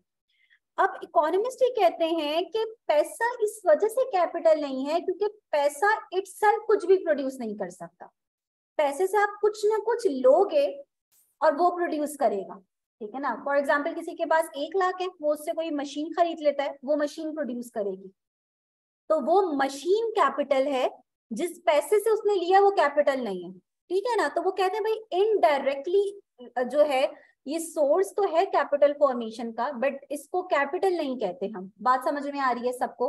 तो कैपिटल कोई भी ऐसा रिसोर्स जिसके थ्रू आप दूसरी चीजें बना रहे हो, और वो जो रिसोर्स हो वो नेचुरल ना हो, वो इंसान ने बनाया हो। जैसे कि यहाँ पे एग्जांपल लिखी है बड़ी क्लियरली, मशीन्स, बिल्डिंग्स, प्लांट्स। अच्छा प्लांट्स यहाँ पे पता है आप लोगों को पौधे और नहीं है, ठीक है। प्लांट्स वही आपकी जो मशीनरीज वगैरह आ जाती हैं, इक्विपमेंट्स, टूल्स वगैरह, ये सारे आपकी कैपिटल के अंदर फॉल करेंगे। अच्छा ये जो लैपटॉप है इस वक्त, ये क्या मैं इसको कैपिटल बोल सकती हूँ? बिल्कुल बोल सकती हूँ, क्योंकि इस लैपटॉप के थ्रू मैं आपको, एक तो ये मैनमेड रिसोर्स है और इसके थ्रू मैं कोई सर्विस जनरेट कर रही हूँ, ठीक है ना, कुछ प्रोड्यूस कर रही हूँ, तो ये लैपटॉप भी इस वक्त एज अ कैपिटल कंसिडर किया जाएगा, ठीक है जी। किसी का कोई क्वेश्चन? ये क्लियर बात आपने याद रखनी है कि भाई कैपिटल के अंदर हम मनी को काउंट नहीं करेंगे, इकोनॉमिक के अंदर अक्सर वो एमसीक्यूज में ये बात पूछता है। आप लोगों से मैंने एमसीक्यूज शेयर कर दिए थे ना, एक ग्रुप में मैंने शेयर किए थे आप लोगों को। वैसे कोई एक मेन ग्रुप है या 2 ग्रुप्स बने हुए हैं आप लोगों के व्हाट्सएप के ऊपर? एक ही है, तो मैंने एक ग्रुप में स्टडी टैग्स एमसीक्यूज वगैरह सब ऐड करे थे, वही ग्रुप है ना आप लोगों का? ऑफिशियल ग्रुप बन गया क्या आप लोगों का? अभी तो नहीं बना होगा ना, अभी तो रजिस्टर्ड ग्रुप नहीं बना होगा ना, तो उस ग्रुप में मैंने सेंड कर दिए थे एमसीक्यूज वगैरह भी। वो अब आहिस्ता आहिस्ता आप लोग वो एमसीक्यूज सॉल्व कर सकते हो। वो माइक्रो यानी चैप्टर 1 से लेकर 4 तक के कंप्लीट एमसीक्यूज हैं जो मैंने आप लोगों के लिए प्रैक्टिस मटेरियल रखा है। और उसके होते हुए आपको स्टडी टेक्स्ट के भी लास्ट एमसीक्यूज देखने की जरूरत नहीं है, यानी अगर आपने स्टडी टेक्स्ट को खोल के देखा हो तो इस आईकैप ने भी हर चैप्टर के एंड में कुछ एमसीक्यूज ऐड करे हुए हैं, तो वो एमसीक्यूज भी मैंने आप लोगों के उसी जो डॉक्यूमेंट है उसमें ऐड कर दिया, आपको अलग से देखने की जरूरत नहीं पड़ेगी। अच्छा भाई, लेबर को उसकी सर्विसेज के बदले में क्या मिलता है रिवॉर्ड? वेजेस या फिर सैलरीज मिल रही होती हैं, बिल्कुल ठीक है। लैंड ओनर जो है उसको अगर वो अपनी लैंड प्रोवाइड कर रहा है तो उसको उसके बदले में क्या मिलेगा? रेंट मिलेगा। तो यहाँ पे इन्होंने एक बात लिखी हुई है, ये कोई मुश्किल बात नहीं है, ये इकोनॉमिस्ट है सैमुअल्सन, ये कहते हैं कि भाई rent is the payment for the use of factor of production that are fixed in supply. हमें पता है लैंड ही एक ऐसी चीज है जो बाय नेचर उसकी सप्लाई क्या है? फिक्स्ड है, ठीक है। तो इट मीन्स कि ये लैंड की ही बात कर रहे हैं। अच्छा भाई, वेजेस क्या है? Wages are the payments made in return for the services of labour. Interest किसे कहते हैं? Interest is the payment made और received for the use of capital goods. ये बात समझ में आ रही है या नहीं? कैपिटल का रिवॉर्ड क्या है? इंटरेस्ट है। कोई क्वेश्चन नहीं है, आगे बढ़ जाऊं?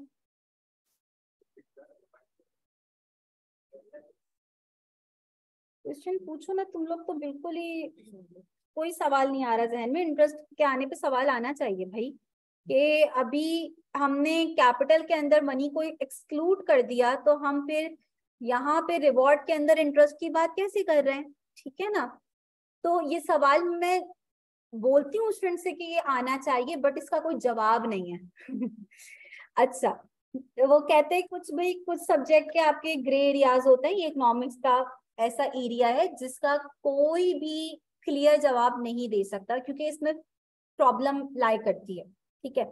आपने अभी भी बोला था कि भाई कैपिटल के अंदर मनी कंसिडर नहीं किया जाता, तो फिर इंटरेस्ट कैपिटल का रिवॉर्ड कैसे हुआ, ठीक है ना। अब इस बात को इकोनॉमिस्ट कैसे डिफेंड करते हैं? उनके पास डिफेंड करने का कोई प्रॉपर वे नहीं है, वो उसको इनडायरेक्टली डिफेंड करते हैं। वो कहते हैं कि अज्यूम करें आप कि आपको कैपिटल फॉर्मेशन करनी है, आपको न्यू मशीन परचेज करनी है, ठीक है, और उसके लिए आपको पैसों की जरूरत है, ठीक है। आप एक्सटर्नल फंडिंग की तरफ जाते हैं, आप बैंक से बोरो करते हैं, ठीक है ना। जब आप बैंक से बोरो करेंगे तो बैंक आपको पैसे देगा, ठीक है ना, लेकिन आपको उसके रिटर्न में क्या देना होगा, उसको इंटरेस्ट पे करना होगा। वो कहते हैं ये बात बिल्कुल ठीक है कि वो आपको पैसे दे रहा है, आपको मशीन नहीं दे रहा, आप पैसे के बदले में इंटरेस्ट दे रहे हैं, बट बैंक इनडायरेक्टली रीजन बन रहा है आपकी कैपिटल फॉर्मेशन की। और क्योंकि वो इनडायरेक्टली रीजन बन रहा है, सोर्स बन रहा है आपके कैपिटल फॉर्मेशन की, इस वजह से हम उसको कैपिटल ओनर कंसिडर कर रहे हैं। और उसको जो हम रिवॉर्ड दे रहे हैं वो क्या दे रहे हैं, इंटरेस्ट की फॉर्म में दे रहे हैं। ये मुझे पता है ये बात बहुत ही इनडायरेक्ट है, और देखा जाए तो ये बात गलत कंसिडर की जाएगी कि पहले मनी को हटा के आप मनी की ही उस रिवॉर्ड ले रहे हैं, लेकिन ये बात सिर्फ इसी तरह ही समझी जा सकती है, इसका कोई डायरेक्ट वे नहीं है समझने का, ठीक है ना। तो हम कहते हैं कि भाई interest is the indirect payment है ये आपकी कैपिटल की, ठीक है ना। देन प्रॉफिट, सबको पता है किसका, ऑर्गेनाइजेशन जो एंटरप्रेन्योर जो कोई प्रोड्यूस कर रहा होता है उसको जो रिटर्न मिल रहा होता है उसको हम क्या कहते हैं, प्रॉफिट कहते हैं।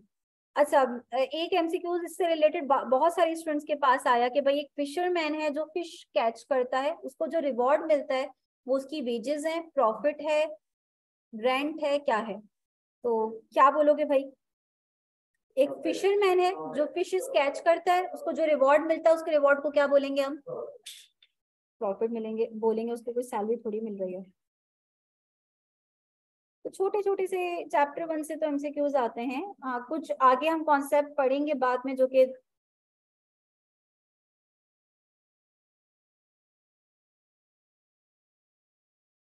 आप ये समझ लें कि ये जो लास्ट स्लाइड्स हमारी ये जो हैं ये आपकी, यहाँ तक मैंने चैप्टर 1 करवाना है और उसके बाद मैं चैप्टर 2 पे आ जाऊंगी, ठीक है ना।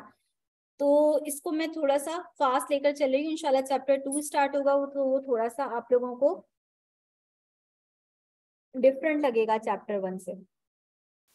Types of goods on the basis of consumption. सबसे पहले तो गुड्स किसे कहते हैं, इकोनॉमिक्स में गुड्स का मतलब ये कि वो प्रोडक्ट्स जो कि ह्यूमन नीड्स और वांट्स को क्या कर रही होती हैं, सेटिस्फाई कर रही है। तो कोई भी चीज जो आपकी नीड या वांट को सेटिस्फाई कर रही है उसे हम प्रोडक्ट या गुड कहते हैं, ठीक है ना।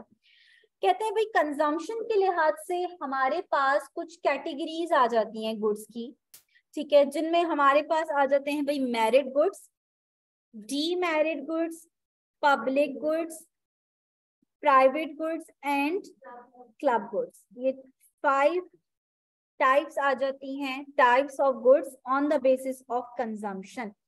मैरिड गुड्स किसे कहते हैं, इकोनॉमिक्स में नहीं तो कहीं ना कहीं तो थोड़ा बहुत कॉन्सेप्ट पढ़ा होगा आप लोगों ने।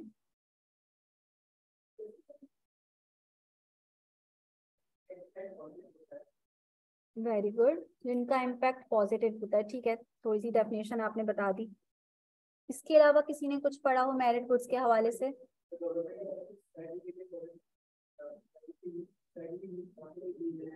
हाँ, सोशली डिजायरेबल है और नॉर्मली ये चीजें आपकी इसमें गवर्नमेंट का भी जो है वो कंट्रीब्यूशन होता है, गवर्नमेंट भी प्रोवाइड कर रही होती है, उसकी रीजन अभी मैं बता देती हूँ, ठीक है।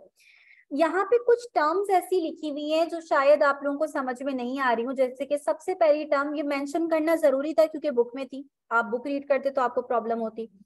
Merit goods create positive externalities. सबसे पहले तो जाहिर हमें ये पता होनी चाहिए कि पॉजिटिव एक्सटर्नैलिटीज का क्या मतलब है।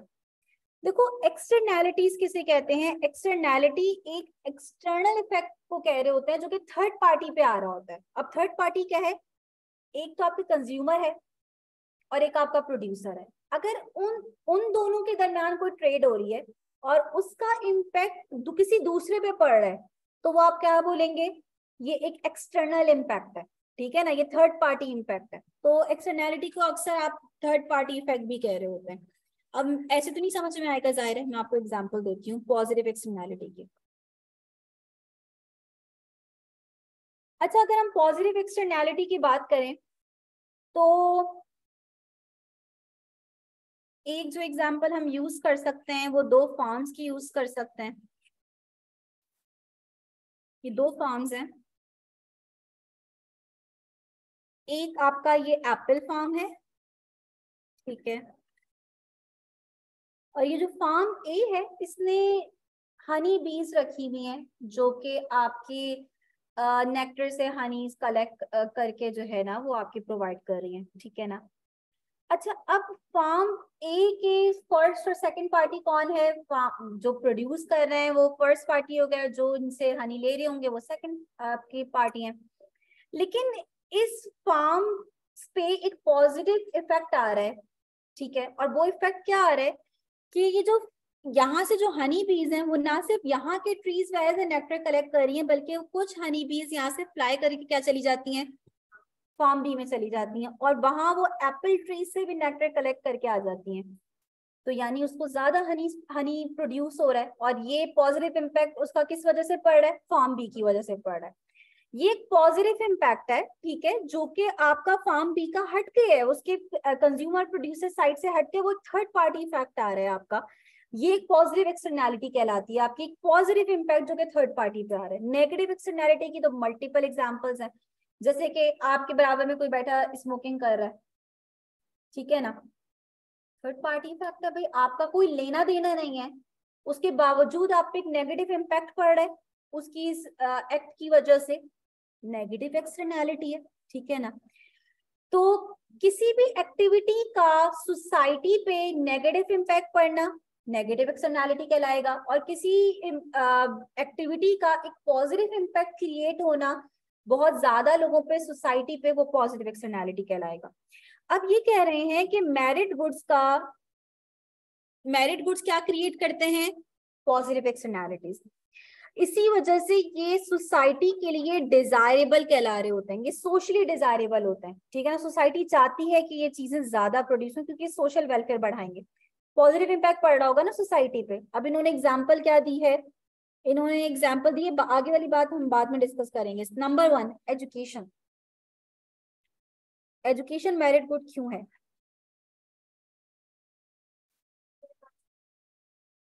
इसका इम्पैक्ट क्या सिर्फ उस इंडिविजुअल तक लिमिटेड रहता है जो एजुकेशन हासिल करता है?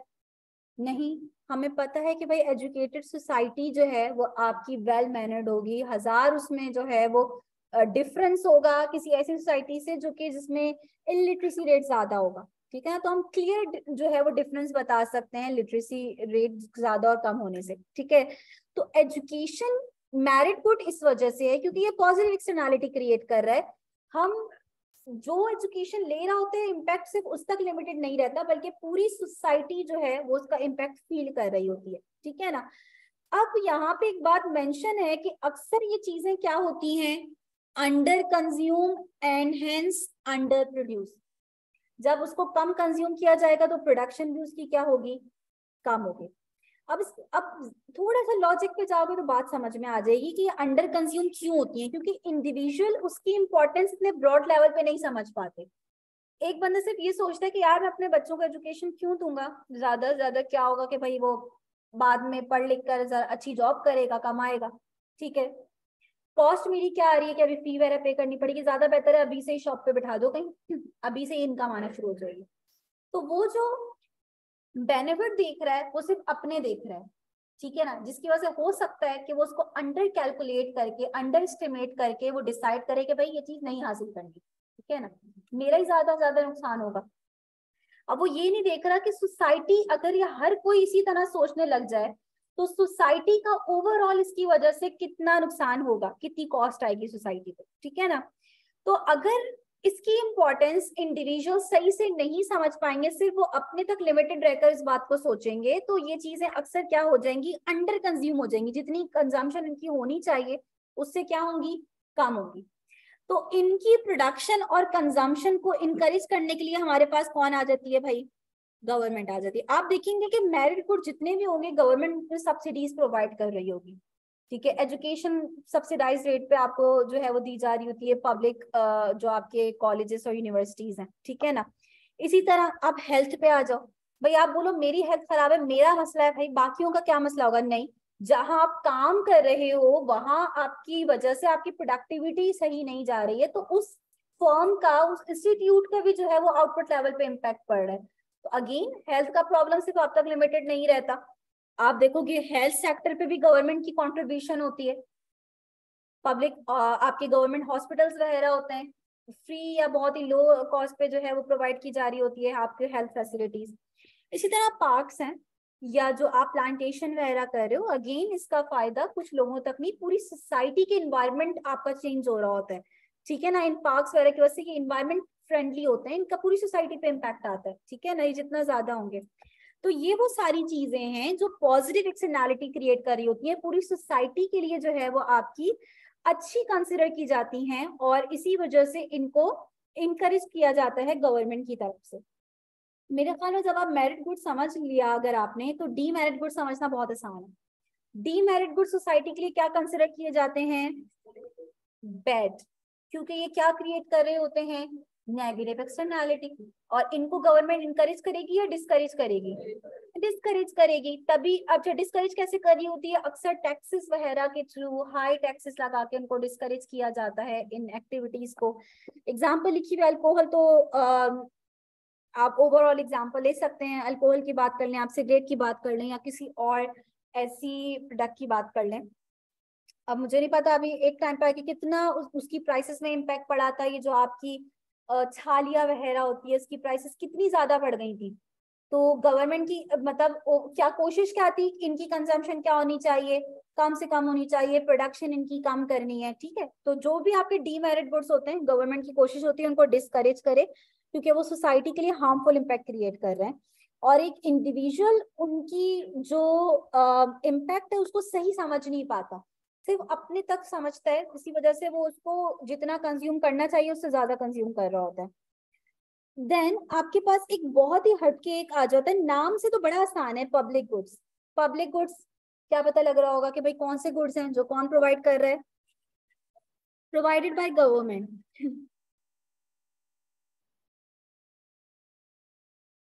और गवर्नमेंट जो चीजें प्रोवाइड करती है ना, वो नॉर्मली किसके लिए होता है? पूरी सोसाइटी के लिए हो रही होती हैं वो चीजें, ठीक है, पूरी सोसाइटी के लिए प्रोवाइड करती है वो चीजें, ठीक है ना।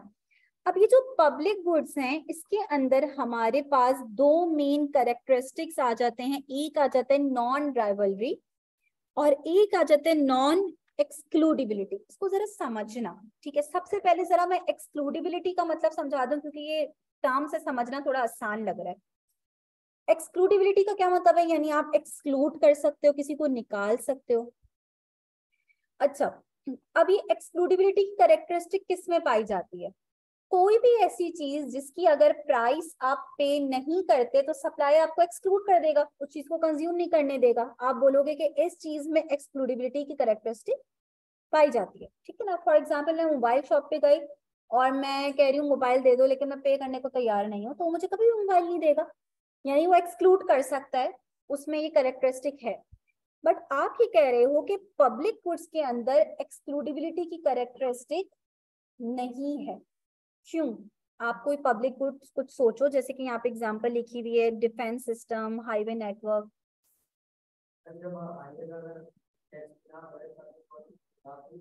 बिल्कुल ऐसा ही है, अगर हम टैक्स ना दें तो हम फिर भी यूज कर सकते हैं, स्ट्रीट लाइटिंग की फैसिलिटी आपको फिर भी मिलेगी, ऐसा थोड़ी है कि जो पे नहीं कर रहा टैक्स वगैरह वो वहां से गुजर नहीं सकता, क्योंकि इन सब चीजों की जॉइंट कंजम्पशन हो रही होती है।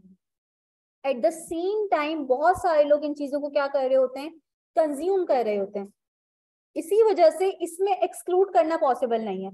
डिफेंस सर्विस जब एक दफा प्रोवाइड कर दी जाती है, वो सेंस ऑफ सिक्योरिटी इकोनॉमी में रहने वाले सब लोगों को मिल रहा होता है, आप उसको एक्सक्लूड नहीं कर सकते किसी को, ठीक है ना। तो पब्लिक गुड्स ऐसे गुड्स होते हैं जिनकी जॉइंट कंजम्पशन होती है, तो इसमें आप एक्सक्लूड नहीं कर पाते किसी को इस सर्विस को लेने से, ठीक है ना।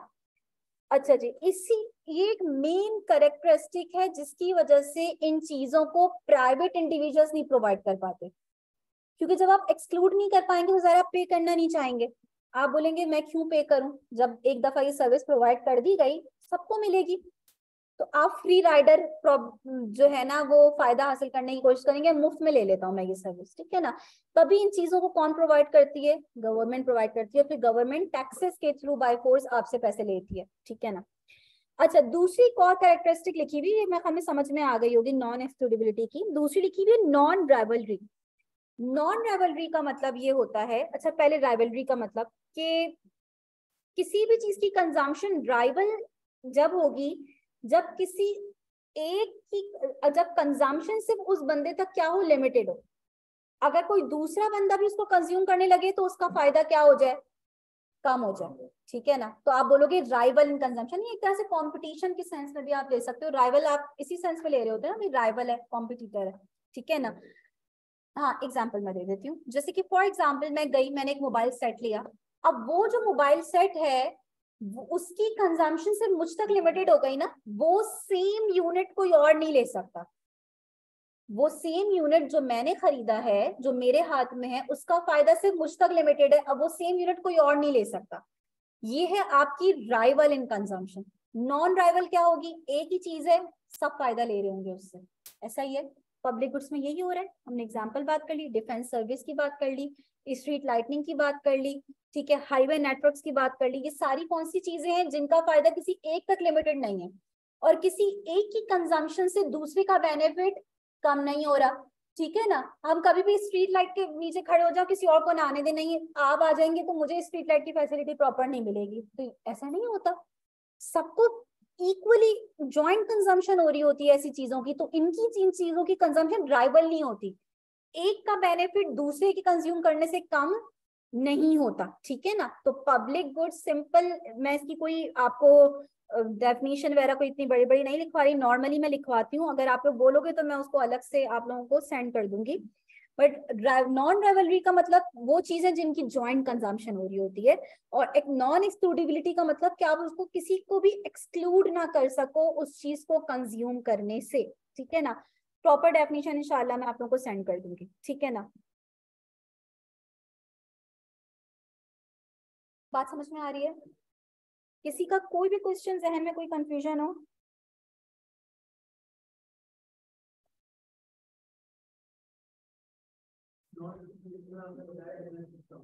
जी, एक्सक्लूडिबिलिटी में नेशनल डिफेंस के अंदर,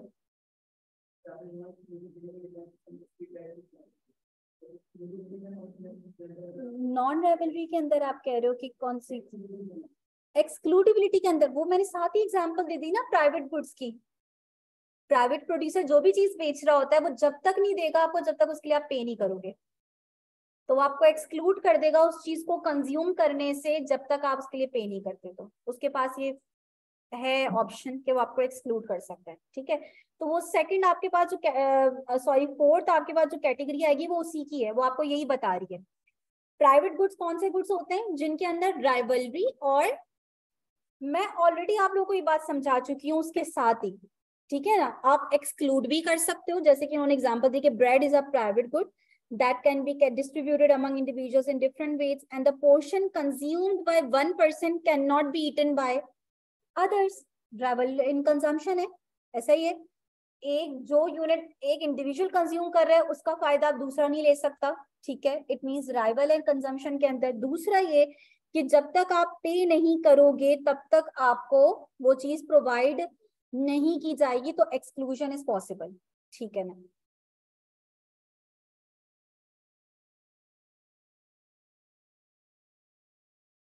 अच्छा जी, अब आप लोगों ने मुझे समझाना है कि ये क्लब गुड्स एक टाइप लिखी हुई है, इसका क्या, ये जरा डेफिनेशन पढ़ो और देखो कि इसमें कुछ डिफरेंट बात है। कह रहे हैं एक्सक्लूडिबिलिटी की करेक्टरिस्टिक है but are non rival till a point where congestion takes place.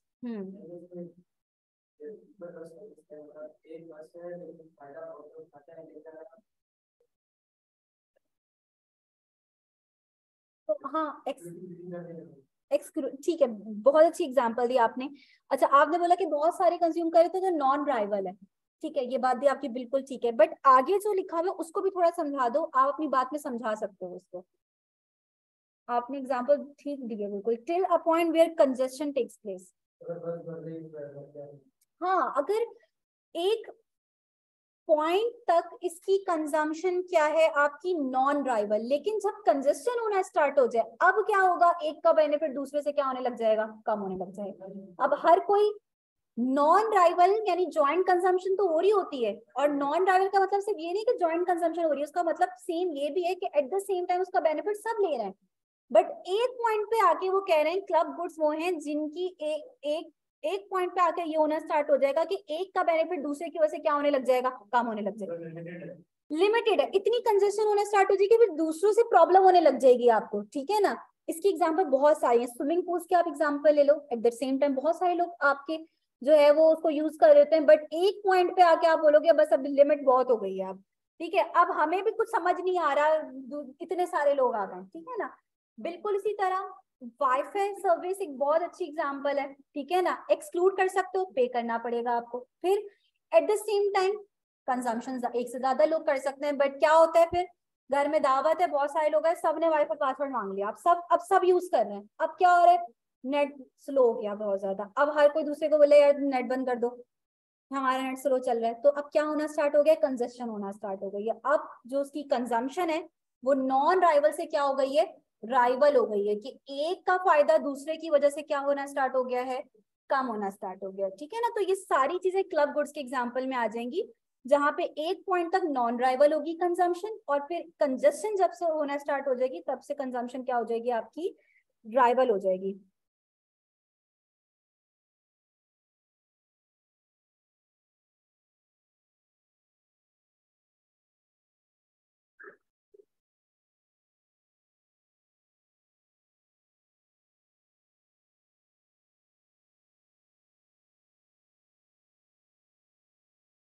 हाँ, कुछ कहना चाहते हैं आप लोग?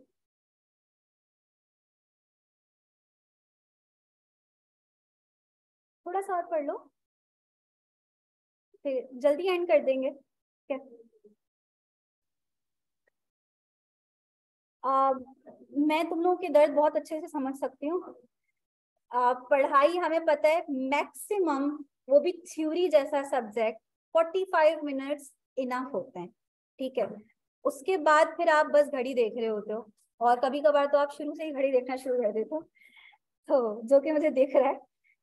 तो बहरहाल लेकिन क्या करें भाई, अब हमारा ये है कि मैं तो ये बात मैं बोलती हूँ कि अगर यही सब्जेक्ट यूनिवर्सिटी लेवल पे पढ़ाया जाता है ना, तो हम एक सेमेस्टर में माइक्रो पढ़ाते हैं और एक सेमेस्टर में मैक्रो पढ़ाते हैं, यानी 6 मंथ्स पहले स्टूडेंट्स को माइक्रो पढ़ाया जाता है, 6 मंथ्स फिर मैक्रो पढ़ाया जाता है। आप लोगों का सीए में माइक्रो मैक्रो कंबाइन 4 महीनों के अंदर आपने पूरा कोर्स खत्म करना है, तो इट्स टफ बिल्कुल, और इसका सिलेबस बहुत है, तो क्या करें भाई। मैं तो बिल्कुल भी नहीं डरा रही, मैं सिर्फ इतना कह रही हूँ कि जो आप लोग बोल रही हूँ आपने पढ़ना है, बाकी इकोनॉमिक्स सिर्फ उनके लिए मुश्किल है जो इसको पढ़ते नहीं है, वो मैंने बता दिया था भाई, सोतेरा सलूक करोगे तो फिर ये भी वैसे ही सलूक करेगी आप लोगों के साथ। मैं इस चीज के बिल्कुल खिलाफ हूँ, लेकिन अगर आप कुछ भी नहीं बोलोगे, आप बोलोगे बहुत हल रहा है, तो फिर स्टूडेंट्स पढ़ना ही छोड़ देते हैं, ठीक है ना। लेकिन डराने वाली कोई बात नहीं है। अच्छी बात यह है कि मैंने आप लोगों के लिए बहुत सारे फीडबैक जो है ना वो एक्यूमुलेट किए हैं मैं, तो वो फीडबैक ऐसे है, जब हम सब पढ़ लेंगे आखिर में उनको उन एमसीक्यूज को सॉल्व करेंगे, उसके बाद आपका मोर देन 50% पेपर एग्जैक्ट उन्हीं एमसीक्यूज से आ जाएगा, तो सेफ हैं आप, ठीक है। लेकिन अगर आप बोले कि मिस फिर तो ये कि खाली वो एमसीक्यूज कर लेते हैं याद और चले जाते हैं, फेल होके आएंगे, कि कॉन्सेप्चुअली स्ट्रांग होना बहुत इंपॉर्टेंट है। ऐसे में क्या होता है, बहुत सारे स्टूडेंट्स मुझे ऐसे दिखे जो कि उनसे फीडबैक शेयर किया फिर भी आके बोल रहे हैं कि मिस पेपर में उसने कुछ और ही दे दिया था। क्यों? क्योंकि वो एक वर्ड भी चेंज करेगा ना तो आपको बोलेगा ये क्या बात कर दी, ये तो ऐसा तो नहीं था वहां पे, तो उसके लिए कॉन्सेप्चुअली स्ट्रांग होना बहुत इंपॉर्टेंट है।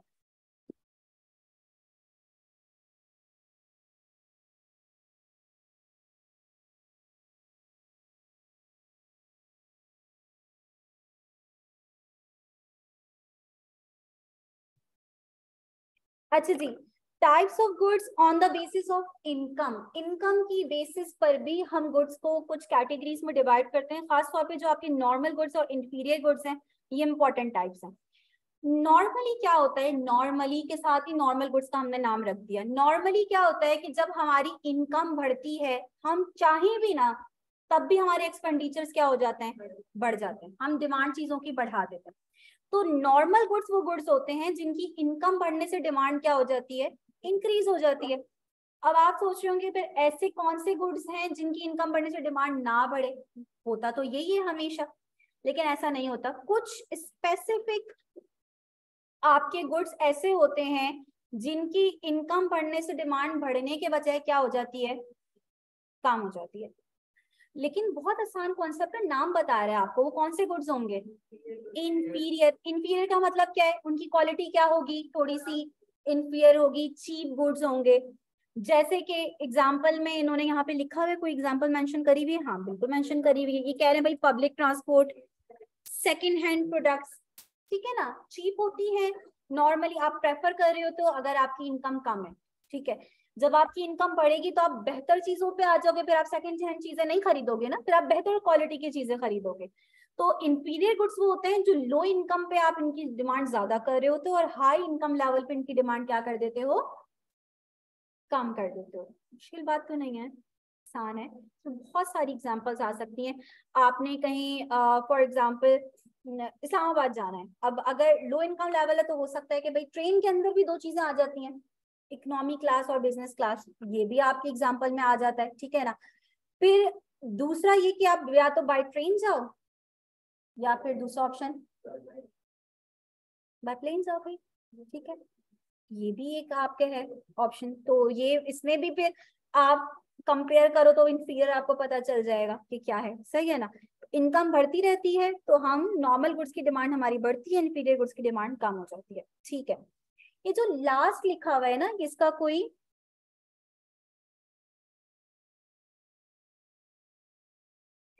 लास्ट जो आपके पास लिखा हुआ है ये कोई इतना इंपॉर्टेंट नहीं है, सुपीरियर गुड्स लिखा हुआ है। अच्छा ये बात याद रखना कि ये नॉर्मल गुड्स की ही कैटेगरी में आता है, ठीक है ना, नॉर्मल गुड्स की कैटेगरी में ही क्या आ जाएगा? Superior goods. और इन्होंने नाम ऐसे रखे हुए हैं कि मेरे ख्याल में पढ़कर खुद ही समझ में आ रहा होगा। सुपीरियर गुड्स कौन से होंगे? जो बड़े एक्सपेंसिव होंगे, हर कोई उन्हें अफोर्ड नहीं कर सकेगा, एक खास एक थ्रेशोल्ड जब से आपकी जब इनकम बढ़ेगी तो आप इन चीजों की डिमांड कर रहे होंगे, ठीक है ना, तो इनको आप सुपीरियर गुड्स बोलेंगे। अच्छा अब एक और बात, माइक्रो मैक्रो में मैंने आप लोगों को बोला था कि जब बुक रीड करो तो वो तीन कॉन्सेप्ट नहीं पढ़ने आप लोगों ने, ठीक है। इसके अंदर आप लोगों को कुछ वर्ड्स दिख रहे होंगे जो शायद आप लोग नोट कर रहे हो। इसमें एक बड़ा मेन वर्ड है इलास्टिसिटी का, हर जगह लिखा हुआ है income elasticity, income elasticity, income elasticity. ये एक ऐसा कॉन्सेप्ट है जो कि आप पढ़ोगे चैप्टर 3 के अंदर, तो वो अभी आपने अपने आप को फालतू में इस चीज में डालना ही नहीं है, ठीक है। जब ऑलरेडी वो चैप्टर 3 में कॉन्सेप्ट आएगा आपको खुद ब खुद समझ में आ जाएगा कि यहाँ पे इसका क्या मतलब था, ठीक है ना। तो आपने सिर्फ इसकी डेफिनेशन पढ़नी है कि नॉर्मल गुड्स कौन से होते हैं जिनका इनकम के साथ पॉजिटिव रिलेशन होता है, इंफीरियर गुड्स वो गुड्स होते हैं जिनका इनकम के साथ इनवर्स या इनडायरेक्ट रिलेशन होता है, और सुपीरियर गुड्स का वही पॉजिटिव रिलेशन भी ही होता है, लेकिन ये लग्जरी गुड्स इसमें आ जाते हैं आपके, जिन पे आपकी इनकम का एक मेजर प्रोपोर्शन खर्च हो रहा होता है, ठीक हो गया। बहुत अच्छा हो जाएगा अगर हम इसको एंड कर दें ताकि फिर चैप्टर 1 ना पढ़ना पड़े, चैप्टर 2 से स्टार्ट करेंगे।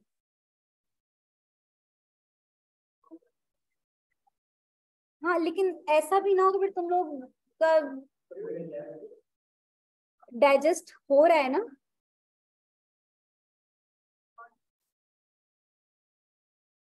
ये तुम लोगों का टास्क है, ये तुम लोगों ने स्लाइड पढ़नी है और मुझे जरा समझानी है, क्योंकि इतना तो सब ये टॉपिक तो सबको समझ में आ सकता है, इसके लिए कोई मेरी जरूरत भी नहीं है। Division of labour and increase in specialisation तो बिजनेस वगैरह में भी पढ़ते होगे, डिवीजन ऑफ लेबर किसे कहते हैं, इसके क्या फायदे हैं, या स्पेशलाइजेशन का क्या फायदा है, इसको जरा पढ़ो। बहुत सिंपल एग्जाम्पल के साथ बात समझाई हुई है।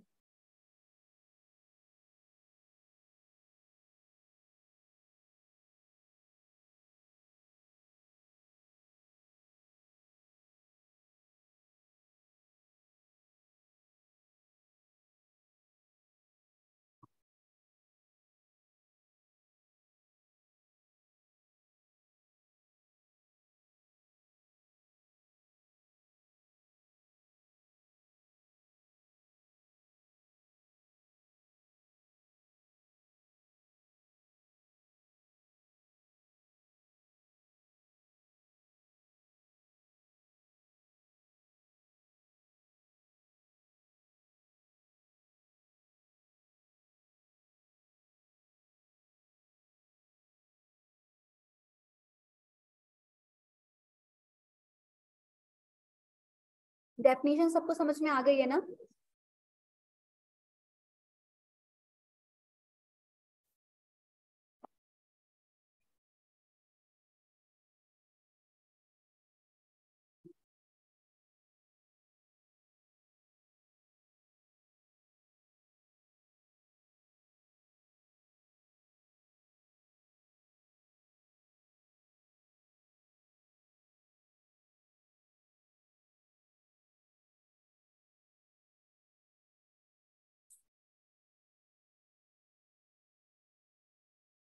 समझूंगी मैं आप लोगों से।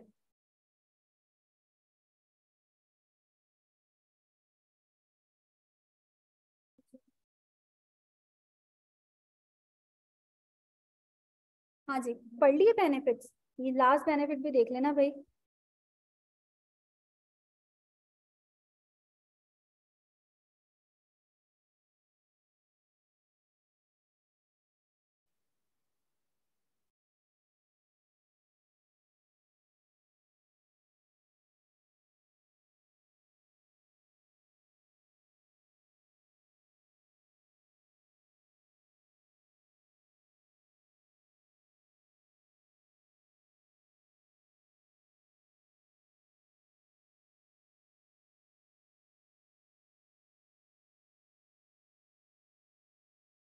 अच्छा जी, कौन समझाएगा भाई डिवीजन ऑफ लेबर किसे कहते हैं?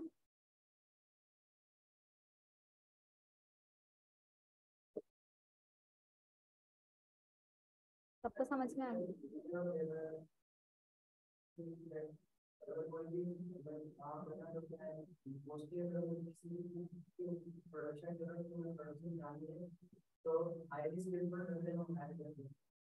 सबसे पहले तो आप क्या करते हो, अपने वर्क प्रोसेस को डिवाइड करते हो ना नंबर ऑफ टास्क, ठीक है। फिर बात आती है कि आप हर टास्क को उस बंदे को दो जो उस काम को करने में स्पेशलिस्ट हो, ठीक है ना। इससे क्या होगा, इससे आपको कुछ फायदे मिलेंगे जो कि इन्होंने यहाँ पे मेंशन करे हुए हैं। पहला फायदा क्या है, जाहिर सी बात है कि जब आप एक्सपर्ट को वो काम करने को दोगे तो वो ज्यादा बेहतर तरीके से वो काम करेगा, ठीक है ना, एफिशिएंटली उस काम को करेगा, जिससे क्या होगा, प्रोडक्टिविटी लेवल आपकी जो आउटपुट है वो आपका बढ़ेगा। अच्छा, एक बात याद रखना कि प्रोडक्टिविटी और जो कॉस्ट है,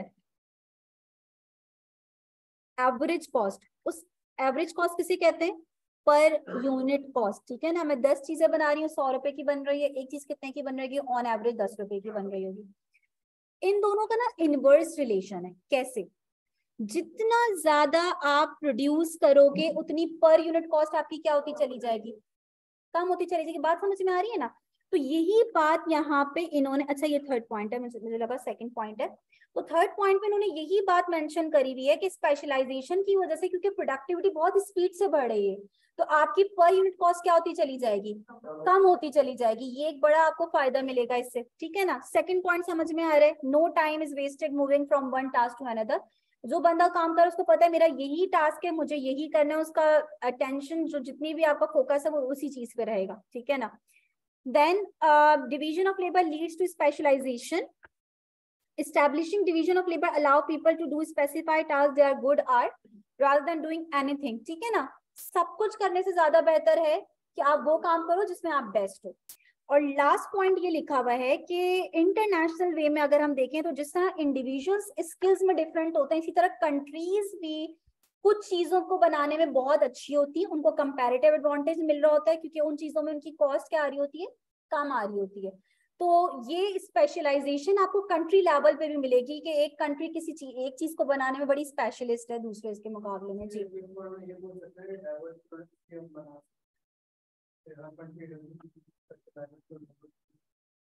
बिल्कुल यही मतलब है, ट्रेड हो क्यों रही है।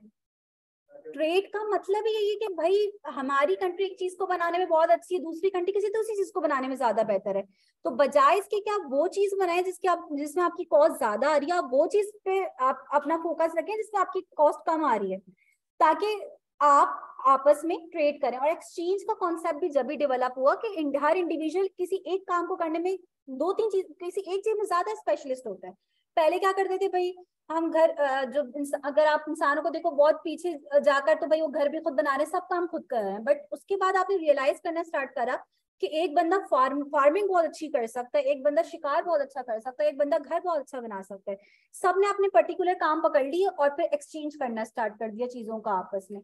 तो यही वाली चीज यहाँ पर है कि आप जिसमें स्पेशलिस्ट हो आप वो काम करो, इससे क्या होगा, ओवरऑल प्रोडक्टिविटी।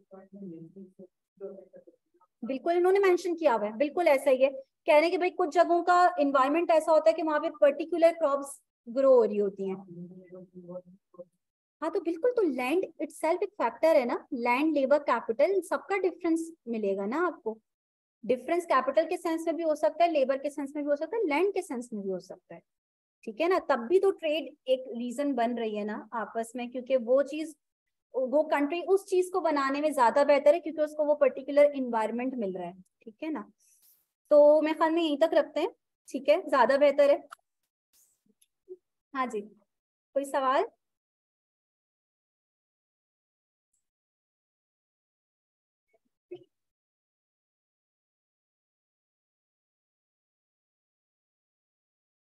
हम्म। हाँ। हम्म। हम्म। बिस्कुट। मुझे आवाज